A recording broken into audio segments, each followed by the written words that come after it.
सच ये होता है क्योंकि हम किसी भी काम को अवेयरनेस के साथ में नहीं करते हैं, और जो हम चीजों को भूलते हैं वो भी इसी वजह से होता है क्योंकि हम अवेयरनेस के साथ में नहीं कर रहे हैं। अवेयरनेस जिसको आप ध्यान कह सकते हो, फोकस कह सकते हो। चलो इसे थोड़ा डिटेल में बताता हूँ। हमारे माइंड में हजारों टाइप के इमोशंस स्टोर रहते हैं, हजारों टाइप की चीजें, food, sex, love, hate, anger, happiness, कोई जगह, कोई इंसान, कोई मेमोरी, न जाने क्या क्या स्टोर रहता है। उन सब चीजों को आप एक एक बल्ब की तरह मान सकते हो, वो सभी बल्ब्स हैं।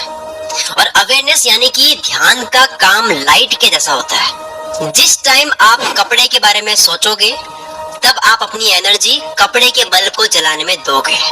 उस वक्त कपड़े का बल्ब जल रहा है आपके दिमाग में, यानी कि आपका फोकस कपड़े पर होगा, आपकी एनर्जी सब वहां पर जाएगी। और नेक्स्ट आपका माइंड फूड की तरफ चला जाता है, खाना दिमाग में आ गया तो कपड़े का बल्ब अब सही से लगा ही नहीं कि बीच में ही फूड का बल्ब ऑन हो जाएगा।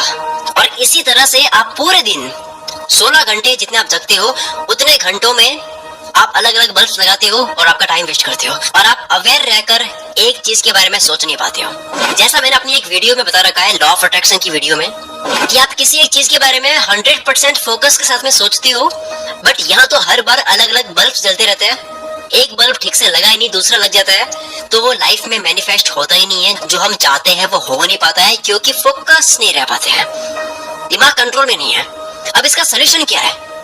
आपने एक बात सुनी होगी, practice makes a man perfect. आपने अगर कभी मेडिटेशन किया होगा तो आपको पता होगा कि मेडिटेशन प्रैक्टिस में हम हमारी अवेयरनेस यानी कि कॉन्शियसनेस को एक जगह फोकस रखने की प्रैक्टिस करते हैं। हमारा जो कॉन्शियसनेस है उसको एक ही जगह पर रखने की कोशिश करते हैं ताकि वो अलग अलग भटके ना, और कुछ ही टाइम प्रैक्टिस के बाद आपकी अवेयरनेस इधर उधर भटकना बंद होती है और आप फोकस्ड रहते हैं क्योंकि आपने उसे एक जगह रखने की प्रैक्टिस की है।